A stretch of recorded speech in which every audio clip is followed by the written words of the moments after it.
Okay, there will be sound now. So Mike's not here, and neither's Matt. I was trying to get Matt to jump on last second. So when the crew are on, one of their jobs now is to remind me to hit the unmute button. I was here by myself. So instead, because I noticed there was people waiting, and this is why we do the pre-show, by the way, so people can point out these technical errors. Since there was people waiting on the live stream and in the channel, I thought I'd do an ask me anything. Normally I take your reckons, but no.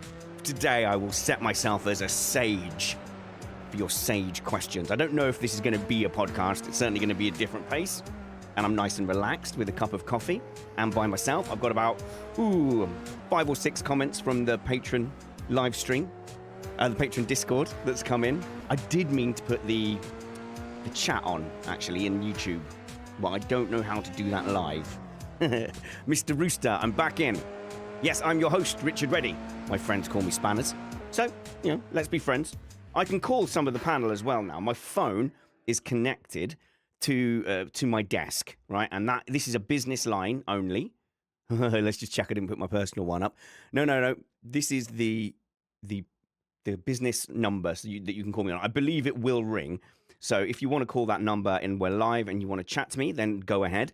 You can also just dump a voice note in there and I'll just play it live. So you'll only get to troll me once before I block it. The number, if you're interested in having our WhatsApp, is UK. So 0044 7947471840. And that's our WhatsApp number.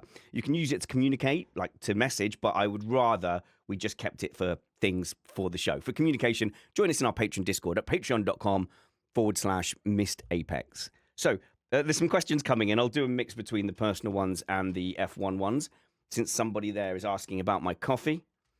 Who's asking it? Samantha says, posh or instant coffee? Do you know what? I honestly, a nice instant coffee is absolutely fine for me.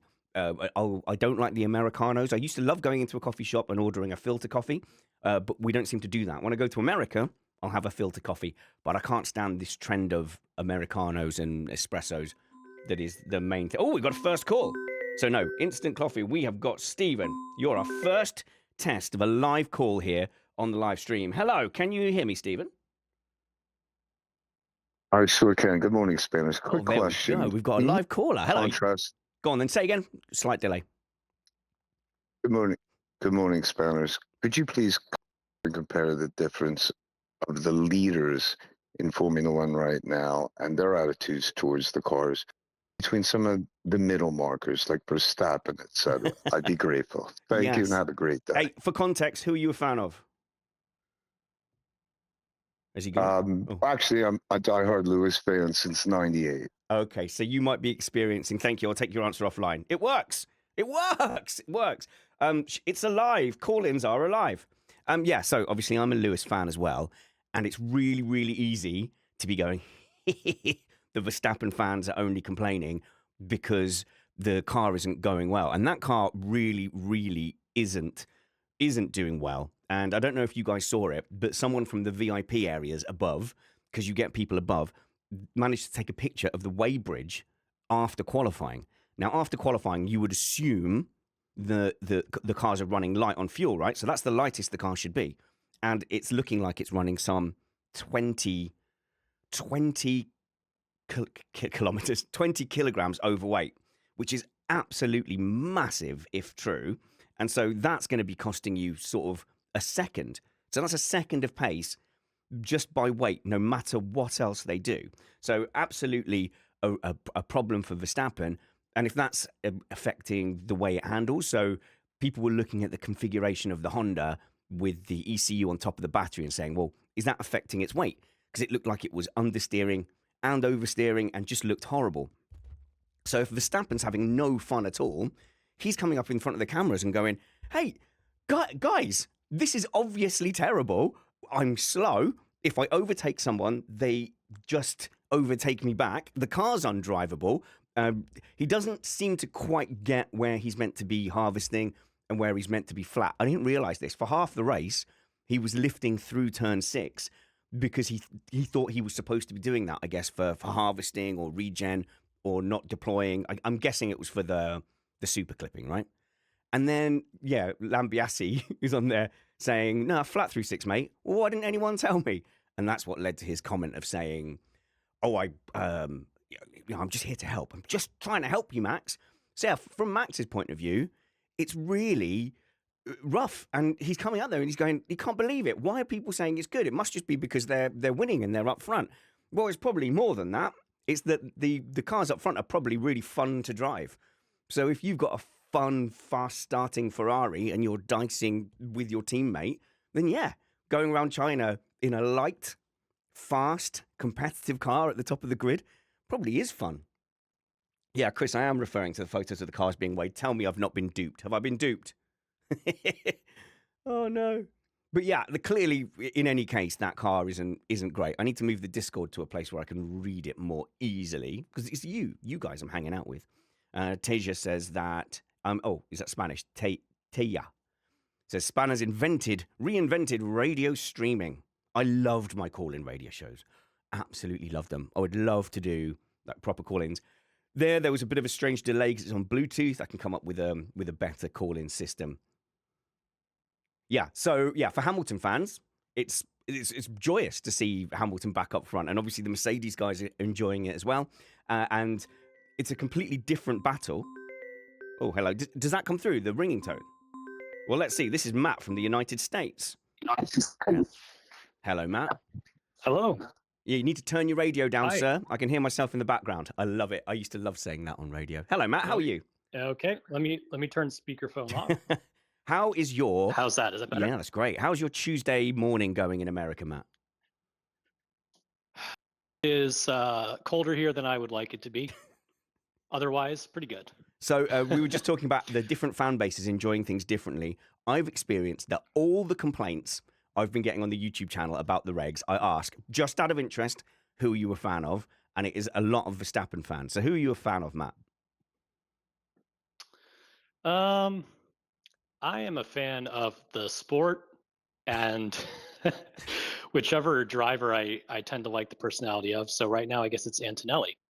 Also, historically, always been a Leclerc fan ever since he took pole in Bahrain 2019.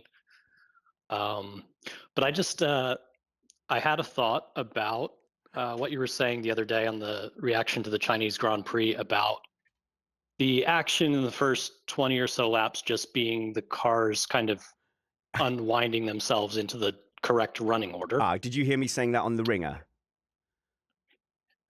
No, I actually heard you saying it on the racer. Right, yeah. It's like one of those dolls where you let go and the doll like sags like a marionette, and then you pull the string tight and it goes back to how it was supposed to be. Yeah.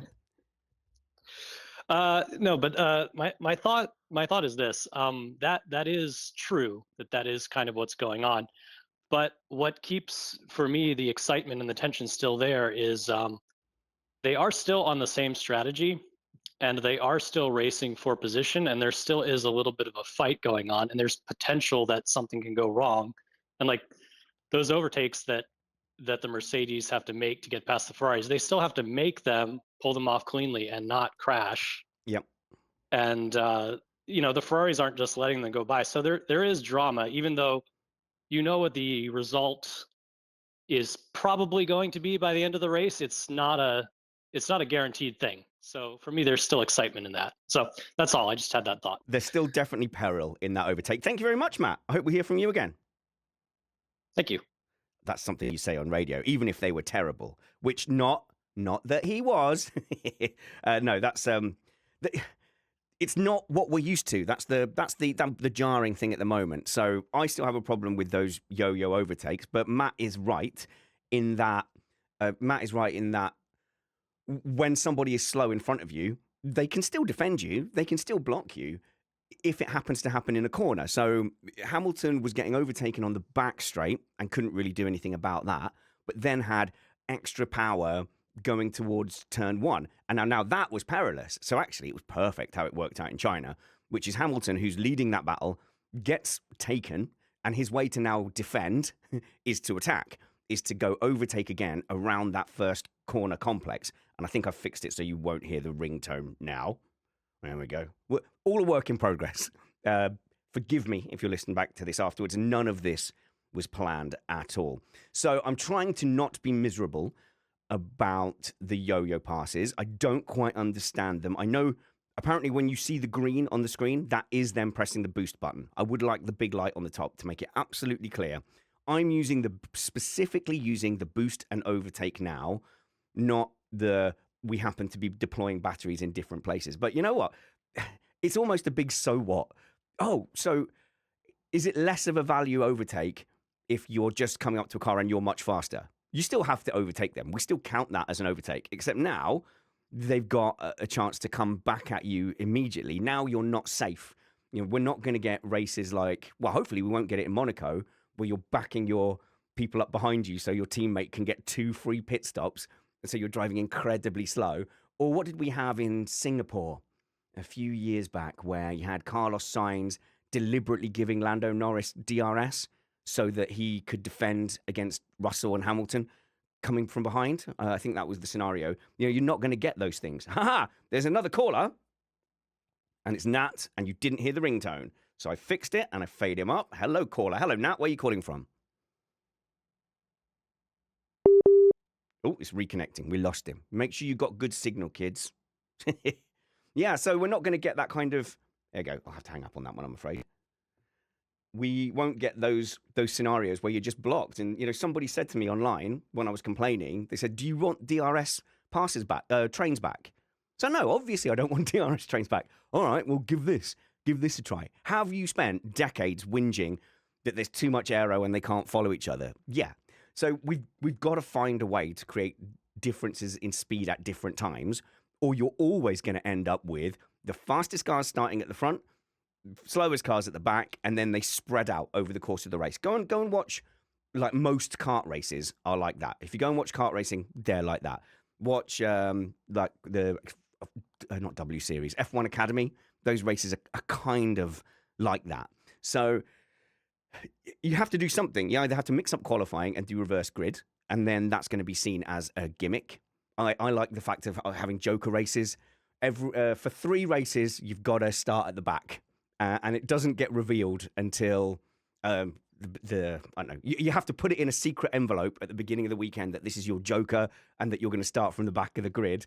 But then it doesn't get revealed until you're about to do your thingy to your lap to grid, and then suddenly you get told, "Oh, Verstappen's taking his Joker. He's going to be in P20." Chris says Spanners does not want too much of a good thing. Otherwise, he can. What else can he have an opinion on? Yeah, I'm going to be honest. I'm choosing now to, because the drivers I like are doing well and the drivers I don't like are struggling. Going back to the first call we had, is that yeah, I want to give it a chance because something is happening, and we're not going to get those races with one overtake. Like, do you remember when everyone went nuts? You know, I think 2019, the French Grand Prix, when there was 0 overtakes. I think Hulkenberg tried 1, and everyone said, well, what are we even spending 2 hours of our Sunday for? You know, we can't be gatekeepers as purists saying, no, we need it to be exactly like it was in 1999, and we need it to be like that for forever. Okay, I've got a few comments from earlier. Put them in a better position. This is Thiras. Says, I reckon George was told to compliment Ferrari on the radio. Hang on, which one of these came? Voice note. Oh, voice notes are coming through. All right, we'll give those a go. I reckon George was told to compliment Ferrari on the radio during the race, leading to they're just fast in all the right places. Also, Kimi was clearly just waiting for George to get through the field before they both took off and left the Ferraris behind. He could have comfortably won by a larger margin. And then I saw another comment as well, saying that, you know, basically are Mercedes sandbagging to not get nerfed. Yeah, I reckon there is a bit of that, because they definitely did it in testing, didn't they? Where they were saying, well, I actually reckon the Red Bull's fastest. And like, where were they getting that from? That was obviously a little bit of shenanigans. Like, where were they getting that Red Bull was the fastest? That was a lie. Oh, Matt says he might jump on, actually, so we'll get Matt on if he's around. That was a lie from a deception from the Mercedes team. And they may well be doing it again now. If they were to literally lap the whole field it wouldn't go down great, would it? So I think to a certain extent, there's a little bit of PR and damage limitation. But are they both in on it? So would there be team orders for that? Because did they say beforehand, like if you're 7 seconds behind, then don't stress too much because the other car's not going to disappear. Once you get through the field, once you're 1-2, we're holding station. Does that mean early team orders for the Mercedes guys? Maybe there's a little bit of like they're not showing their full beans or they've not brought full recording in progress. Opening up a Zoom call for Matt. Or they're not showing full potential of what they could be doing. But I doubt that it's like an out and out, they're just rolling around slowly on purpose. I think we'll see once these flyaway races are finished whether any of the cars can make a jump and then how Mercedes respond to that. So I'm just sending Matt a link whilst we play this voice note. I reckon a slightly bigger battery and a slightly bigger gas tank with some extra fuel flow, and these regs would be fixed. Yeah, we've been having a lot of argument on that. So Van Gene says no. I might actually pull up the Van Gene voice note. If I pull up the Van Gene voice note, I'll let him argue why he thinks that wouldn't work, as I just get the participants list up in my Zoom call to see if Matt wants to join us. And then if I go in my Missed Apex group, I should be able to play it from my computer, shouldn't I? Yeah, here we go. Man, we chat a lot of rubbish in this group.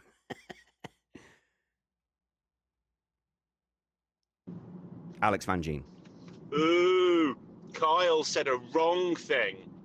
Doesn't happen very often, but Kyle said a wrong thing. So when he was talking about bigger batteries to give them a stockpile of energy, they would still have the same problem because the size of the battery isn't the problem. The problem is the generation. They can't generate enough energy to fill the battery for long enough. So if they gave them a bigger battery, they'd still have the same problem because they can't fill the battery because they haven't got enough generation. Because F1 cars run roughly 60-40 front brake bias. So they're only getting 40% of the potential generation that they can possibly have. So the way to solve the issue would be to have front regeneration as well as rear generation. Then you'd be able to fill the battery, and then a bigger battery would help. Glad I could be of service. Yeah, I get what he's trying to get at. I mean, I think there's two different things. So I think he's wrong that a bigger battery wouldn't help. He's right that probably the bigger limitation is the ability to regen. So China was great for it because there was lots of braking zones. Australia, hardly any, or certainly not in the context of being able to charge up the battery. So if you had more ways to regen and you were allowed to regen faster, then you'd get up to 100% quicker. Now, I do believe, someone correct me if I'm wrong, I do believe that these cars were at 100% charge at various times. So at various times, it would get to 100%, and then they would deploy that all the way down the straight, and it would run out at a certain point. So there are times when it's at 100%. And every time it's at 100%, I suppose you should be deploying it, right? Because otherwise, you don't want to be not charging because it's full, and you don't want to be deploying. You don't want to have it full and not charging, and you don't want it not charging at all. You want it either deploying or recharging. So that's where I think Alex is wrong, because if it's got to 100% and it's at a point where it's not ideal, it's not that much of an advantage to be deploying. Say you suddenly find yourself at 100% in a braking zone for whatever reason, or 100% mid corner, you're starting to charge it and it gets to 100. You don't want to keep charging it. So if you then had 150%, by the time you got to that straight, you'd be deploying it for longer, because that would mean you've got the ability to go above 100, the old 100%, right? So you could do it in a 100 battery, yeah? No, not 100%. So you used to only be able to charge to 100. Now you can charge to 150. Now you're deploying 150 all the way down the straight. All of that until it's empty. Even if you could only get to 120, it would be an improvement. I know what he's saying, though. The major limitation is they're probably not getting to 100 often enough. The payoff for letting them regen quicker would be obviously getting to 100 more often. The downside is I think they promised some of the new engine manufacturers that there would be limits on that. And I don't know what effect that has on the stresses and strains of a battery. Batteries don't love being completely drained and left. I think that's just your phone. I don't know if that applies to an F1 battery. But I think, yes, a bigger battery would have that effect. And that seems, obviously, they'd have to change the chassis. So they'd have to decide now, go right now, we want to put a bigger battery in. Not you, Aston Martin. Don't worry, you've got other problems. We want to put a bigger battery in. So next season, make sure you've got enough room in your chassis for such and such. Yeah, and then if they did the front wheel recharge again, there's a lot of people saying you would double it. I don't think you would double it because I think you still get more regen from the rear. I think you still get more regen from the rear than the front because that's where the axle is. So if you add front regen, yes, you get more regen. You increase complexity, so you're adding more opportunities for unreliability.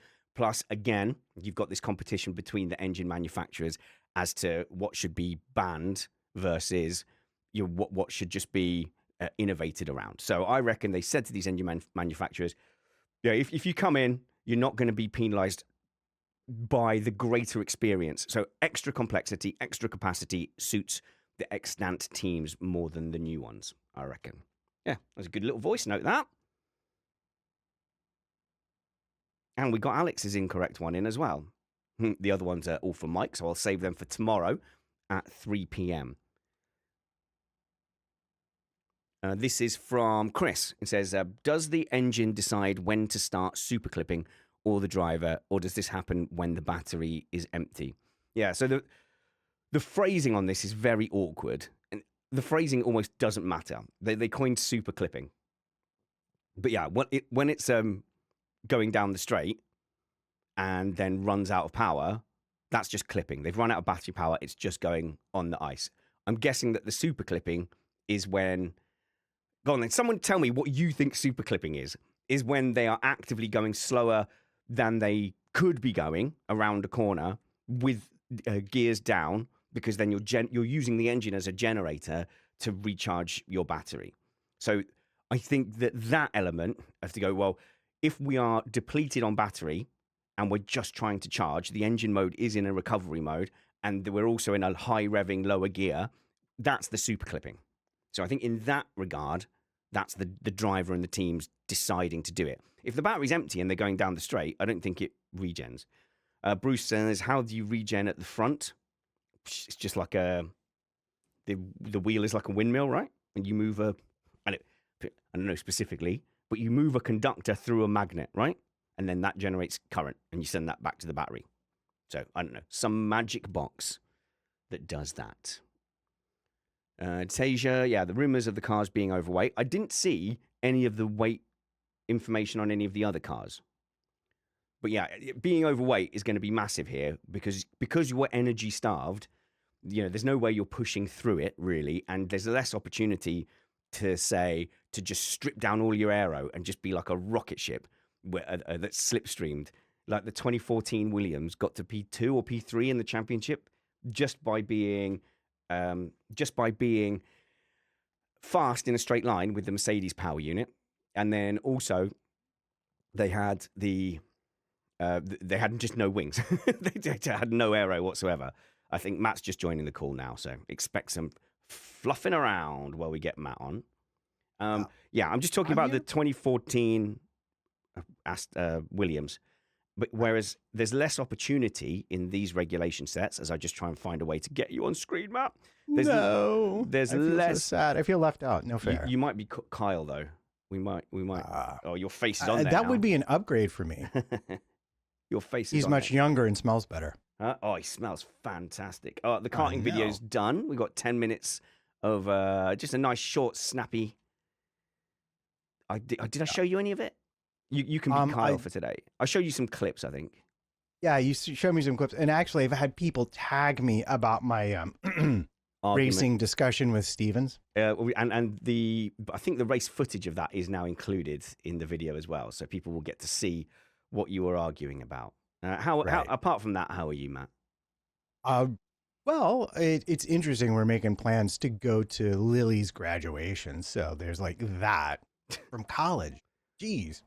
When did that happen? How did that happen so rapidly? I'm still. I know. Sort of, We'll save it for the next pre-show. We are right, taking fair. some questions from the Discord. I don't know how they're reacting to your appearance. Oh, Matt, what's super clipping? See if I got it right. Okay, so super clipping is when they do full beans recovery in a straight. They have actually specific. They set aside very specific places where you're allowed to recover as much as the regulations permit on a straight, which technically, I think originally wasn't in the plans, but it's basically all ice and running it as a generator at the top Yeah, end. I've got the running of the generator. Yeah, and so that's where the downshift comes in.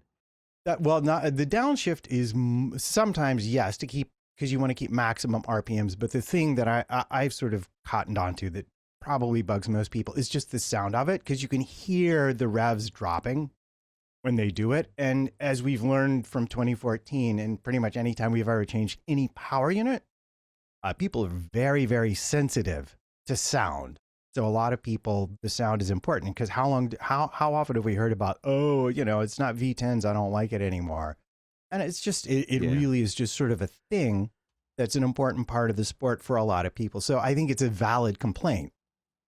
But it is, everything, you're an engineer, everything is a compromise. So sometimes you just got to say, okay, I can live with this, but I cannot live with that. I've never work it out from there. I've never quite bought the sound thing because really, well, there's a nostalgia to the sound. If you want to say I want the sound from my childhood, then that's one thing.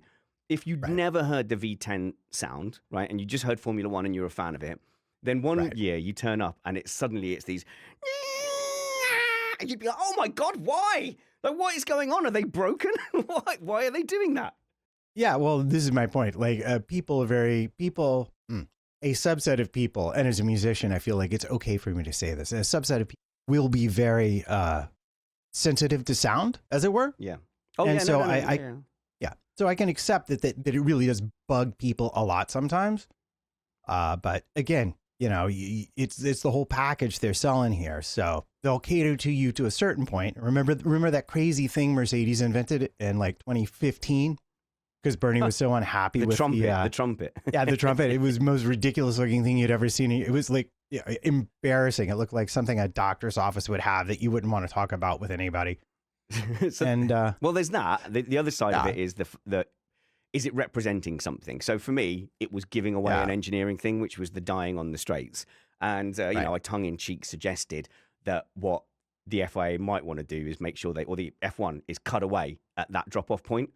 Because I would challenge anyone. Some people will be able to tell. But if you just said, okay, here's the sound of a Formula One car with its ice and, the first bit of the corner. And then you went, here's the bit after it's gone out of battery power.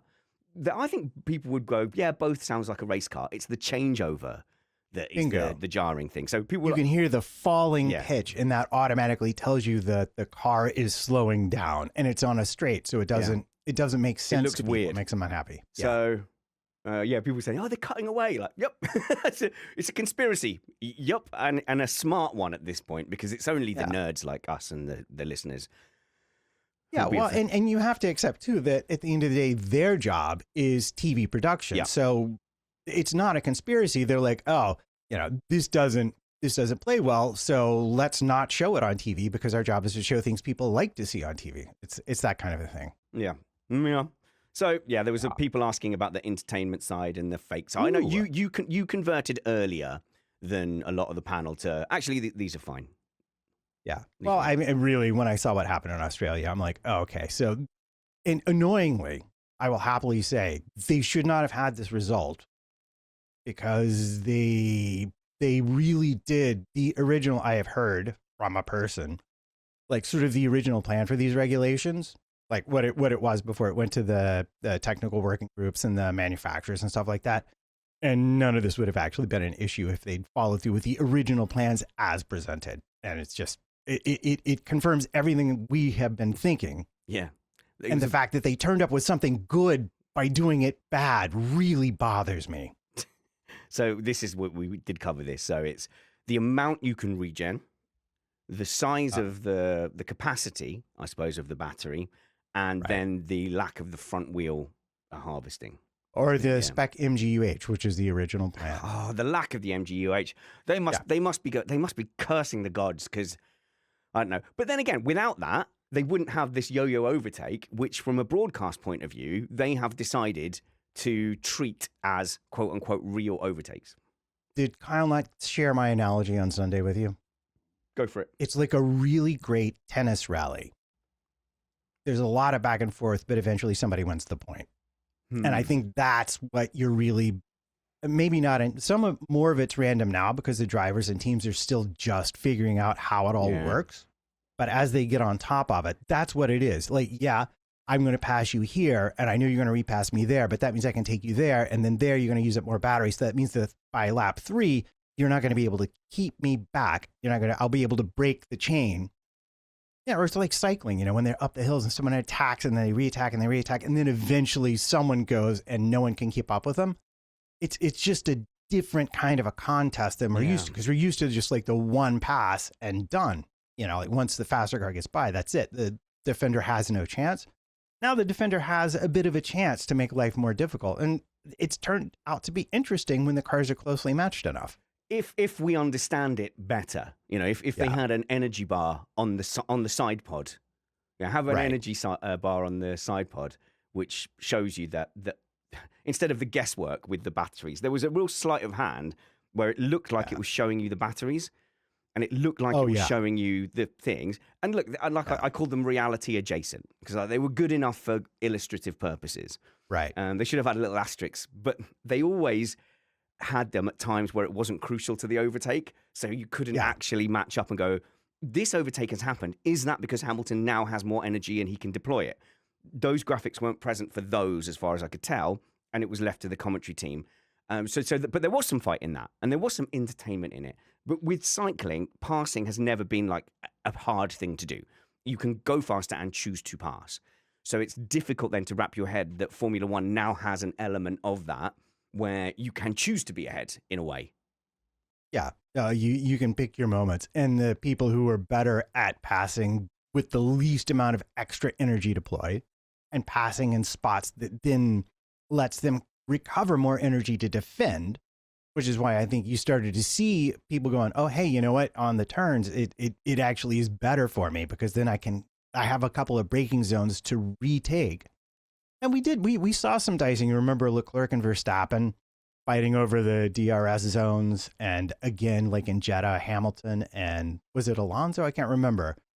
Like people were beginning to no, actually, I want you to go first through that DRS zone, even though I could have passed you sooner. We're going to get there with this same thing. And it's going to be more tactical, and there'll be a little bit less of the really just swapping every lap. Well, some drivers will be better at it than others. So there'll be opportunity to even feign a lack of power. You could feign being low on power, have someone use up their power, a little bit of a bluff, and then you get stuck in and deployed and actually defend way more harshly than it looked like it was going to be a breeze past. But actually, you hold on in there, and now the real danger straight, neither of you have got a lot of battery left. So there could be stuff like that. Someone's going to be better at doing this than somebody else. I am trying to be glass half full, because I want to because my livelihood depends on F1. Please like the sport, because I don't want to have to go back and do a real job. I wouldn't survive in an office now. No, but seriously, I'm generally I try to find the positive things in things anyway. Yeah. And we can dismiss or attempt to dismiss some of the negativity. Like some of it is motivated. Oh, highly motivated, and really, and this is something you often accuse me of just being reflexively, arguing with any point anyone makes. But I especially feel there was, it's all the same people in the same group chat kind of thing going on through testing and up through Australia. And it was all extremely negative. There was so many complaints, and everyone like blah, blah, blah, blah, blah. And anyone who tried to make a point against that was just simply shouted down. And, it's like, the problem is, if you're on the look, there might be some good things about it. Let's at least wait and see. You don't really have anything you can argue with at that point. But being that negative about the sport is really not going to help anyone, especially if you do have legitimate complaints, because then you're just going to be, oh, everybody was just crying wolf. Look at what we got in China. Stuart says, is Matt talking about us? Yes, you specifically, Stuart. No, he's talking about me. But no, I think when you're presented with stuff in testing, you also can't create a fantasy land where the issues in front of you will just magically dissolve and go away. And I think, my main objection was 50-50 was way too ambitious.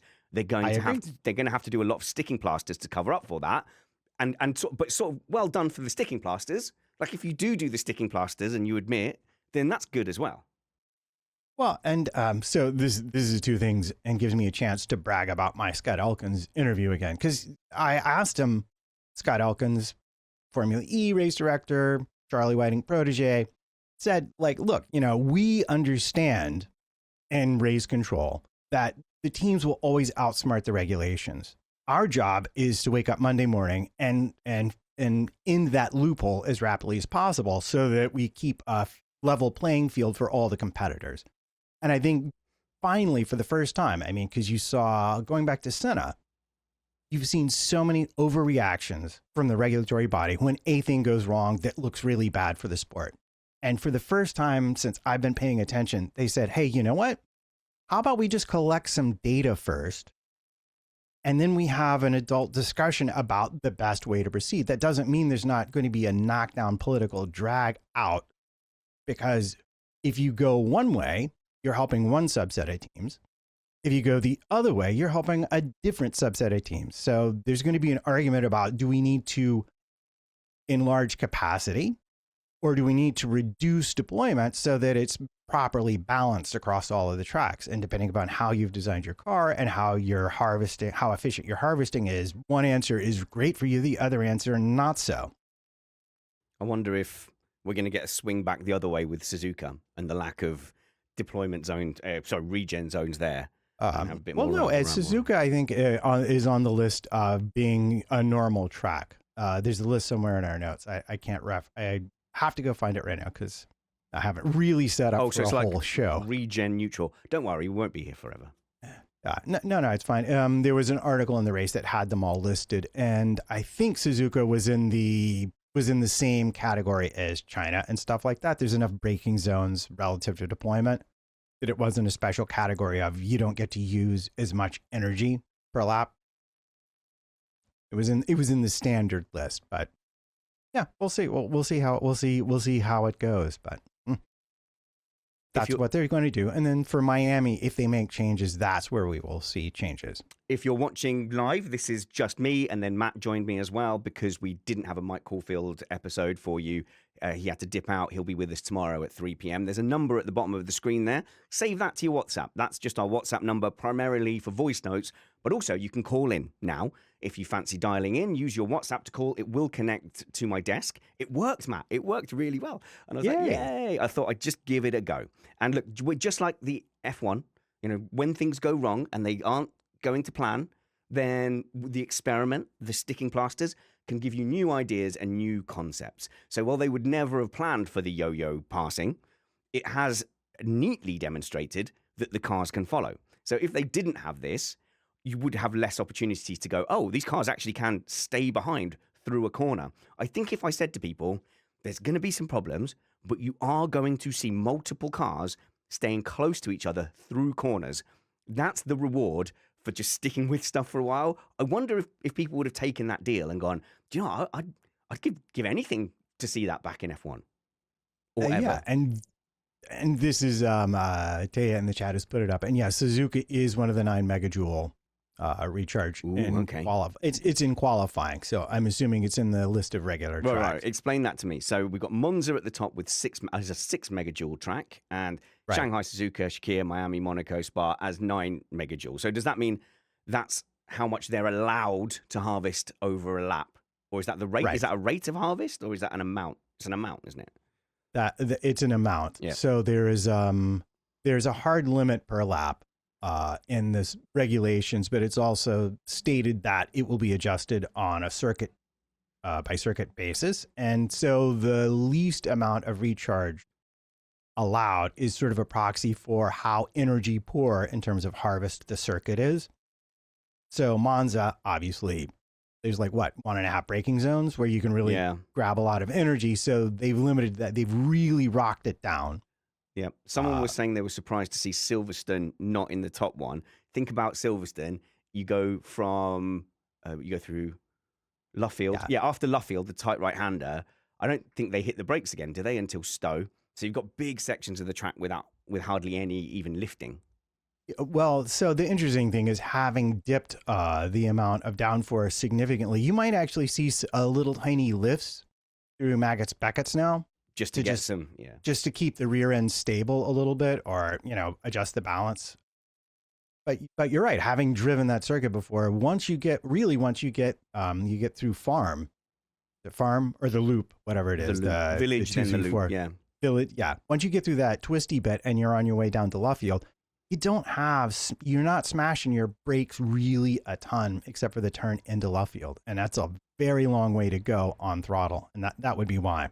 To be clear, there's not a WhatsApp group. That number just lets you contact our business number, which is open during events and during live streams. Yeah. So like you're not. WhatsApp group was an imaginary thing that I made up in my head about the journalists and the drivers all being in the same group, reinforcing each other's thinking. Right. You don't click it. You take those numbers and you put it in your phone. Yeah. Okay. Was not expecting to give a WhatsApp lesson today, but no, I'll clarify that then. Treat it like a normal phone number in WhatsApp. I can't receive calls on it, only internet calls, only WhatsApp calls, and you won't be able to wake me up in the middle of the night. So no, don't even try. So there was other motivated things for the new regs as well. A lot of it, as we discussed with an earlier caller, is if your driver isn't doing well and your driver is complaining about the sport. And then and I didn't get into this, that then filters into the fan base as well. So because Verstappen is being ultra, ultra, ultra negative about it, then obviously his fans are like, they've come used to treating Max's word. There is a bit of a messiah complex there where they treat Max's word in a divine way. As Lewis fans, we sometimes listen to Hamilton and go, "Oh, don't say that, no." Whereas everything that comes out of Verstappen's mouth is canon and blessed to his supporters. So his supporters are very, very angry, as are the Spanish fans of Alonso and Sainz too, because what you have in common with Alonso, Sainz, and Max is the car itself. Not even the rules, not even the power unit. The car itself is bad. Yeah, doesn't have balance. Is difficult to drive. So and I shared this quote before we got to Australia. They'd asked Ocon, of all people, and he's like, one of the positives about this, probably because he's the only one who, really doesn't care about anything, I think, in some ways, social media wise. He's like, oh no, the cars themselves, like the chassis, the balance, the way it performs in turns, he's like, is just simply the best I've ever experienced at the level of Formula One. And you saw Gasly get out the car with just this big grin. You have a really good karting session, battles all the way through, you get out and everybody's just beaming. It was so much fun. The drivers look like that now when they get out, because they have done the thing they really got right, was the amount of downforce reduction and the behavior of the cars, and the losing the weight really has made a difference. And if you look at the Williams and you look at the Red Bull, which admittedly that was internet and hasn't been actually verified. Yeah, I know. I'm wondering. A serious thing, but pretty convincing. Like if you put that together just to fool people, okay, probably need some other hobby in your life, but good job. It's very convincing. Well, it's feasible because, you wouldn't know, Matt, but when I'm in hospitality at tracks, you are over the pit lane a lot of the time. Yeah. So that view, to the point you're not allowed to bring your drinks out. And then when I got a bit squiffy, one of the security said, "Oh, you can't have your glass out here." And I just I thought because inside they were taking your glasses off you. So I absolutely just handed my glass to security, who was not happy with me for that. And he was they were like, "No, that's not how this works, sir. It's not my job. It's not how it works, sir." Yeah, so that it is possible that somebody did that. I've got a text here. Oh yeah, Spencer, how long are these regs supposed to last, and will they last long? That's a good question. So 2030 is the end by date, and the reason, looking at it now, I think they would honestly probably extend them, or they might very well extend the chassis regulations, or extend and then modify, like we had the 2017 modification. It wasn't a full new regulation set, but it was kind of a reset because the teams get pretty good at adding downforce. And at a certain point, you're going to have too much downforce. The following is going to be more difficult. So you can't let that go too long. You sort of have to reset it by changing the rules where they're allowed to put, furniture and stuff like that on the car. But the power unit regs, if they get the balance of energy right so that they keep a lot of the wheel to wheel, but they get rid of the most annoying bits about the clipping and figure out qualifying a little bit better, then I could see those going. I mean, the 2014 regs went until 2026. So that was a 12-year stretch. So I could see them extending the power unit another 4 years. However, you've got GM saying they want to come in. And if you want GM in, then you probably do have to ditch the hybrid, or almost not ditch it, but you're going to have to dial it back to like a 70-30, sort of like it was in the previous regulation set, where Really? you can. Do GM wield that much power, do they? Again, Audi managed to get the spec MGU-H thrown out, and then probably Ford or one of the other teams managed to get front region thrown out, all on their own. So the rules makers are at the mercy of the power unit makers. And if it's more important to the FIA that we have another engine manufacturer, which, from a cost point of view, I'm like, how do you make money if you're supplying basically your own team with a power unit? Well, whatever. They want to do it for marketing purposes. I guess they spend the money. If they want them in, then they have to create regulations that they will agree to. And if they don't want to deal with a huge, difficult, electrification where they're already going to be not even 4, like about 8 years behind. I think we started these regulations, started looking at them around 22 or so. Then what you will get essentially is a change in the amount of electrification, or it goes all together and we're just back to biofuels. They're good for the environment and we don't really care about the electrics anymore. Depends on where the manufacturers want to go. Yeah. And yeah, there is a 2014 scenario where it may settle down. Yeah. So the other motivated thing. Sorry, I just want to get this off my chest because it's been. No. Go ahead. I was going to make a small point. Go on then. Make the small point. Which is the other thing is we don't know what the engineers are going to come up with. If you just give them this season, who knows how much of that gap they would close just by engineering and data and figuring stuff out. We're at the very, very beginning. Yeah. They will get more efficient. They will get better with their strategies. They will find the loopholes that let them get the energy they need to deploy when they want to deploy it. So it's also okay to create some space for that to happen rather than just say, nope, we're changing it right now so we don't have to solve that problem just for TV. But they did do a terrible job, expectation-wise, of letting the audience know, work in progress, kids. Anyway, go ahead. We've got a call. A call came through. Who's on the line? Very, very handsome profile picture. What a lovely Celtic beard you have.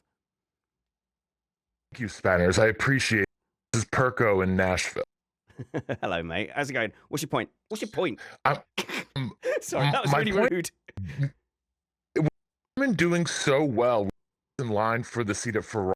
Lewis probably tires, but if doing so well, is there another team that catch him up before that? Okay, just repeat that again. I'm just having some problems with losing the front of your sentences. Behrman is doing well at Haas. We know he's the next in line to take Lewis retires. But if he keeps well this season, is another big snatch him up before he wants to take the Ferrari? That's a good question. I'll take the answer offline. And obviously that's a technical point I've got to just solve there of why it was losing the beginning of the sentences. That may well be to do with how I connected it to my desk. So have they got a Behrman problem now? And we'll leave aside the horror story that Ocon is currently facing, because he's got to buck his ideas up and get up there. But if Behrman is starting to get a buzz around him, that's dangerous for everyone. It's dangerous for Ocon because he wins the garage, and it's dangerous for probably Leclerc or Hamilton as well. Yeah, so what I would say is there has been a buzz about Behrman since he had that absolutely mid-drive in the Ferrari back in Jeddah that you complained about extensively. And that has continued. And it's not because, I'm not saying this because I think he's bad. I'm not saying this because I don't think he's talented, because I think all those are very obvious true. but he won the PR battle the moment he walked into that car and managed to score points, and then did a reasonable job in the Haas later on. And so every time he does well, the media take it as confirmation of their previous hypothesis that he's tipped to be in a Ferrari as long as he doesn't mess it up, which is, broadly speaking, if you look at his trajectory, yeah, they probably picked him for that. They put him in Haas for a reason. Haas gets him and probably a lot of other benefits as a driver. So it works out for everybody. But it is interesting because you're going to ask yourself, at this point, the only teams it would make sense for him to go to that aren't Ferrari would be Mercedes, McLaren, or Red Bull. Otherwise, he's at the sharp end, more or less, of the entire rest of the field. So I think in the sense that if one of those teams has somebody fail and they're looking for a fast, talented driver, then yeah. On the other hand, I suspect the lawyers at Ferrari are possibly better than the ones at Renault. So if they do want him, they're going to have to detach him from his Ferrari golden handcuffs, shall we call them, in order to get him into a seat. So it'll cost that team some extra money. And if you ask me, like Red Bull, especially if Max decides to move to sports cars full time because he just can't handle, because they can't get the car working well enough, fast enough for him. That would be the opening I would be most concerned about if I was Ferrari and saying we'd like you another 2 years, 3 years at Haas before we move you up to the. I wonder what his agent is thinking though, because I think that they're in a hurry to get that step up, because it might never happen. Lots of drivers never get that step up. Yeah, well, I mean, Ocon himself got cashiered because Hamilton really wanted Bottas back. Otherwise, he would have been at Mercedes in the last 2 years of he would have been there. What was it, 21, 22 that Carter told us? Yeah. He ran into his agent in the, And Ocon has sort of under the table confirmed that in some of his interviews, but never any specific names mentioned. That's just entire guesswork on my part. So you're destined to overtake Hamilton. Hamilton, however, wins the 2026 Drivers' Championship, so he doesn't look like he's going anywhere. Leclerc's perfectly happy as well. So Ferrari tell you that it's going to be another couple of years. Just really prove yourself. Drive that Haas team forward, and then you're definitely the next driver off the, on the conveyor belt. Then Mercedes comes in with an offer because Russell's decided to retire. I don't know, or gone to Red Bull. Then as him and his agent together, what do? Do you hold steady for the plan A, or take your chances to go to a top team? Well, this is lovely. Now we're getting into boxing. This is I've beaten all the contenders except for the other champion and a different thing. Do I take that fight? Because if Russell leaves, he's going to leave for the same reason that Ricciardo left Red Bull, a.k.a. Antonelli is now fully formed and starting to the writing is on the wall. I'm very, very good, but I'm not going to be beating this Italian kid much longer. So where's my payout? Where do I go to gracefully continue my legend, not sully it by being beaten, and also get a fat check to retire on when I'm done? Yeah. And so if Russell does take like an offer, it's in a way that Lewis did, in a way that Ricciardo did, and there's an opening at Mercedes, if you're Behrman, you got to be thinking, on the one hand, yes, money, team, best chance ever to win. On the other hand, well, Antonelli, been there, done that, now owns the team, and I'm into that fight. What's that going to do to me in terms of, if it doesn't work out, then I'm damaged goods. No one's going to want me. So I have to be able to beat Antonelli or be close enough. Like if it's 51%, 49% points, then fine, whatever. No one's going to care. But if it's 22-2 in qualifying and he's more than double the points I earn, if I'm a Perez to his Verstappen, that's not going to be good. It's like boxing. It is like the boxing analogy for me is great because you can have a lot of promise, and the agents have to really pick your fights to start with. I was watching a documentary on Prince Nassim Hamed, who was a boxer in the 90s. I think he was a lightweight. I remember Prince Nassim. Yeah. But for a long time, they kept him fighting bums for quite a while before going up and going for titles. Because once you lose that untouchable reputation, it really hurts your marketing. It's bad. So, Anthony Joshua as well, his reputation took a pasting a couple of times. You look at, was it Deontay Wilder, who had a couple of great fights against Tyson Fury, but because it didn't go his way with that weird count, suddenly, his reputation is not of a top guy when he's incredibly dangerous. And I think that does happen with F1 drivers as well. You have a couple of seasons like Ricardo had, and honestly, people just write you off. Yeah. Well, I think, and fairly so in Ricardo's case, I think his trip to McLaren just did his head in a way that he wasn't going to recover from. And even, I bet even if you went and talked to the Red Bull people, they'd be like, yeah, the Toro Rosso thing, that was just sort of like we understand you got we did you kind of hard when we brought Verstappen up, because we definitely made him the number one driver and you definitely got kicked to the curb. But here, come back to the family. We really do love you. Have this Toro Rosso present. You can play the kindly uncle mentor role for a couple of years, maybe fill in a couple of times at the top team, and then you can just be an brand ambassador and we'll write you checks and you can go drive the car and catch it on fire like Tsunoda does. So not to get too political, right? But there's too late.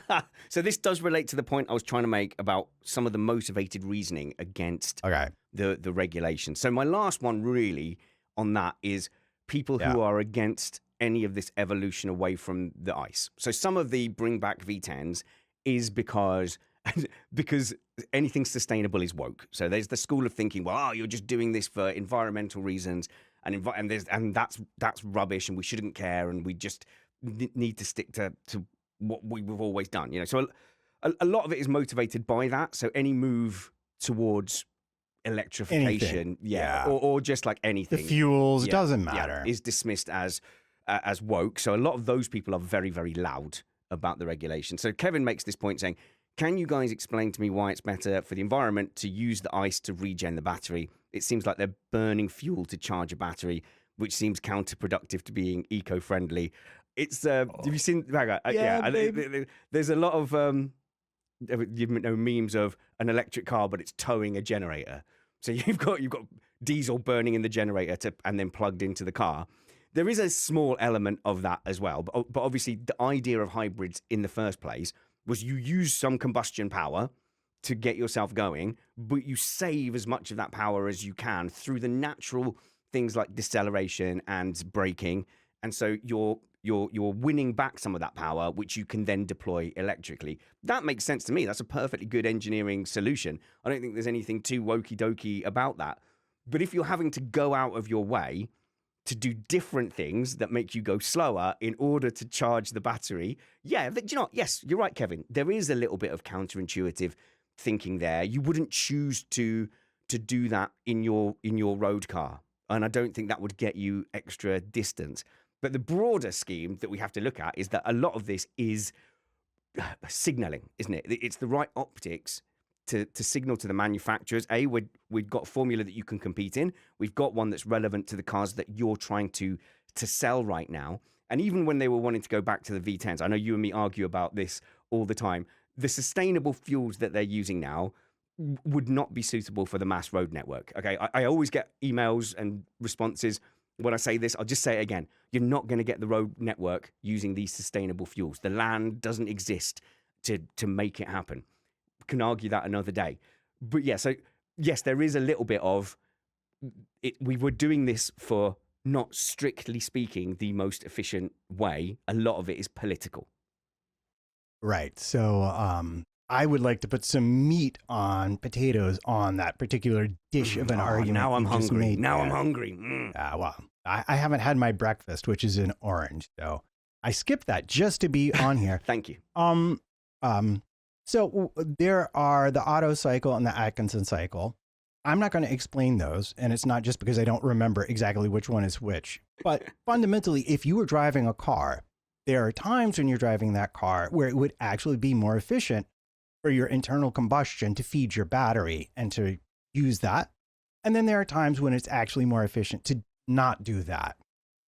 So the hybrid, in a way, is going to be your ultimate fastest lap time combined with efficiency. And why do we care about efficiency? Because we care about weight. Think about how heavy what were the cars in like 98? They were like 595 kilograms. They went up to over 800. Yeah. They're back down to 770. Look at how much difference 30 kilograms makes. Get rid of the hybrid and you're adding another 20, 30 kilograms of fuel to your starting car. That nimbleness, once again, disappears. So from a weight point of view, it makes sense to have the most efficient engine, combination of engine and battery that you can have. And that's what they're working towards. As far as the 50-50, yeah, it's marketing, it's aspirational. On the other hand, they're Formula One engineers. They might actually figure something genuinely better out that will then trickle down to your road cars, which aren't that same balance at all. So I can understand saying, let's give them some space to play in. But at the end of the day, they've solved the equation as best they can. Perhaps the best analogy is sometimes you fix things with zip ties and duct tape when there are better solutions available if you could only get to the store and buy them. So in the army, if duct tape was the best solution and you needed to get it fixed, you do duct tape and a zip tie and just whatever it takes to get it up and running. And that's where we are with the energy right now. Yeah, and so those engineers who fixed the McLaren front wing, was that in Australia? Oh, where was that? No, it was maybe. Yeah, it might have been the sprint qualifying in. NASCAR is famous for helicopter tape, and they just tape stuff back onto the car and send it back out. People will do it on aeroplanes if you need to patch something off on an aeroplane. So it isn't. It's not a completely illegitimate repair, and you could have someone do a good duct tape repair, which didn't affect the aero as much, or a rubbish one that did. So there's a fine art to making a duct tape repair that will survive. But then when I went out into the industry and I went through a day of testing with this engineer company, it doesn't go down as well. And I think I even had that with train management systems as well. And I was like, well, I know the easiest solution to that. It's blah blah blah. And I gave my kind of squaddy solution, and it didn't go down very well. It didn't go down very well at all.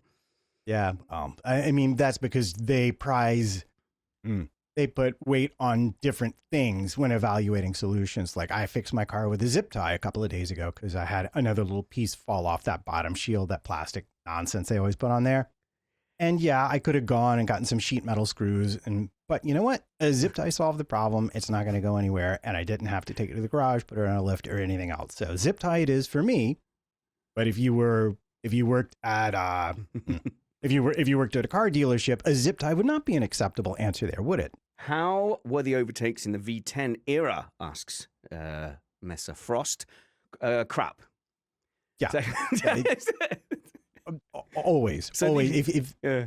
Go ahead. No, I'm just saying these bring back V10 people. Like you grew up with this, so you really are the authority. You lived through it the first time. But I always kind of accepted that F1 was a bit crap, but I loved it anyway. So, yeah. And when people go, wow, it's rubbish. No, they don't overtake. It's like, well, you're not loving the things about it that I love.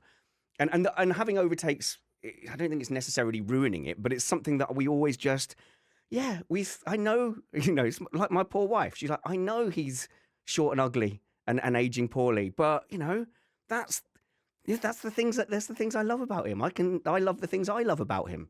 Presumably my charming wit and my ability to make a perfect, easy over fried egg. Yeah. Well, it is that thing where, I don't know.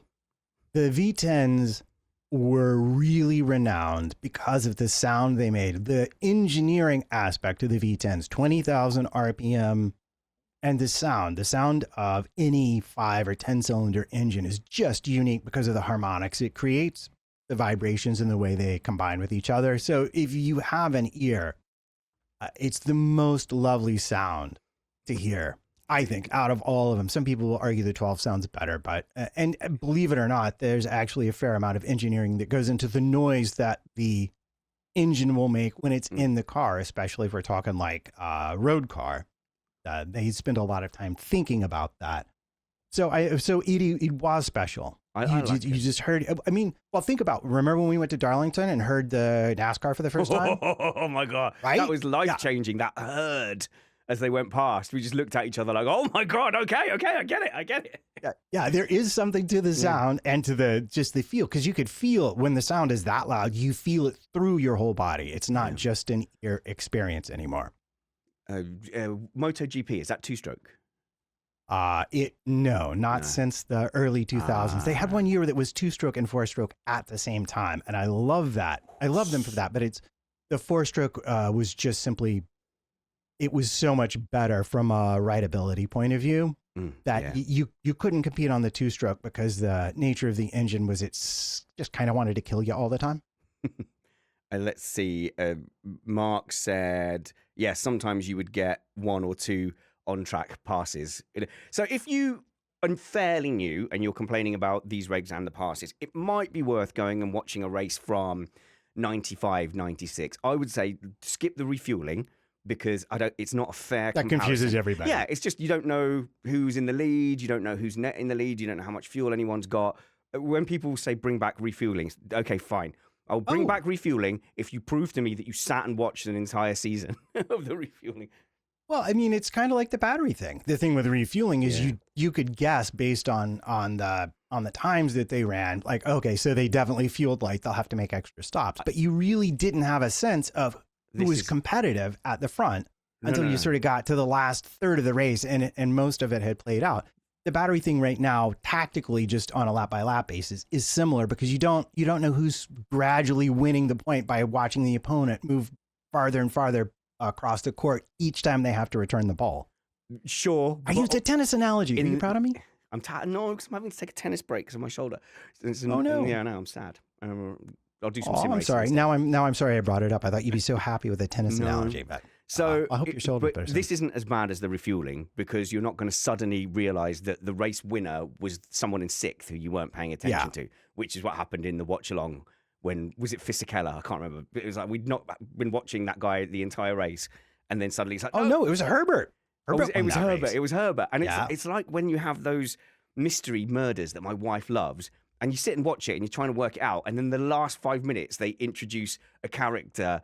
Oh no, it was Doran Fredrickson all along. You go, who? You know? Do you remember? He was in that final scene. In the first coach. shot, the quiet guy in the library, and then he didn't show up until he was the guy who did all the things. Yeah. Oh, we tricked you. It was like that. So go and watch something in the 90s, and I will promise you that at the time that passed for entertainment, but it wouldn't pass for a top flight entertainment now. I don't think. Thank you, everyone. No. I've sorted out the Bluetooth, so next time it will be through USB, but I have to reconfigure my board to put that onto a fader. But it was great to hear from you guys, and without the clipping, I think we can have longer conversations. But it worked, and I decided to do it last minute. Hooray! A thing worked. Yay! It's always those small technical wins. Yeah. Always the best. And I want to do more just to interact in general. The live chat in the YouTube, Alex always begs me to put it back on, but the comments we get, some of the comments that I have to hide and block, illustrate perfectly why that environment is not one we want to be in. Anytime women are on, the amount of abuse every single woman gets who comes on the show is, and we've had it happen live, and you shouldn't be expected to sit there trying to do a fun show, and then there's really like misogynistic, bigoted comments flying. And not for nothing, even if you have a couple of people trying to vet the comments, they go by so quickly. Yeah. Some of them get through, and then it just ruins it for everybody. Yeah. So, and look, that has hurt our growth on YouTube, and I get that, but it's a decision that so it was a duty of care decision there. At least in the Patreon chat, at least you have to sign up and go through some level of effort to troll us, and it actually happens less often than you'd think. We've hardly had any issues in that Patreon Discord. Patreon.com/Missed Apex. Forgot about the name of the show. Patreon.com/Missed Apex. It's the nicest place to chat F1 on the internet, and you're supporting us. And it means we can do things like this without worrying about, oh no, we were meant to spend our time, doing deliveries or driving a truck. Yeah. Which is what I would be doing if we didn't have Patreon support enough to make me do this full time. Which reminds me, I'm now old. I've just had my truck license renewal come through. Are you going to get it? Are you going to do it? I am going to get it. It's always my emergency fallback. It's your lifeline. Yeah, and I've used it a couple of times to go. Yeah, no, I'll go down the docks with my big old truck, pick up a container, and then drive it to the Midlands or something. But I remember I got it at 19, which is early because we did it in the military. But I remember seeing on there, you'll have to renew it at 45 and just giggling, like, why even bother? I'll be dead by then. Why even bother putting that information on there? Yeah, Might as well be infinity on that. Yeah. Yeah. So patreon.com/Missed Apex. Keep me out of a truck is maybe the motivation for doing that. Add the WhatsApp number, which is 00447947471840. Follow us on the social media. Matt wasn't expecting to do show notes for this, but I'll try and get some links to our stuff. We'll bang something together as soon as we hang up. And we'll catch up with Mike tomorrow at 3 p.m. UK, Matt. So a little bit. You'll have time to eat your orange before speaking to him. No, I won't, because I was going to mention, did I mention the Scott Elkins interview once? I'll mention it again, but I'm recording some others for future usage. Brilliant. And I have another one tomorrow. Excellent. I'm getting some. Sorry, I was laughing at someone slating me in the chat. Yeah, it's the nicest place to give me a bit of crap as well. Just a little, and not too much. Until we see you next. Work hard, be kind, and have fun. This was Missed Apex Podcast. Oh, that worked out. No, hey, not bad considering I had no plan. Because everyone was waiting. They were like, where's the show? I was like, oh, yeah, I forgot to change the string. Oh. Whatever. I don't mind hopping on. No, it's good. I enjoy the unplanned chaos show.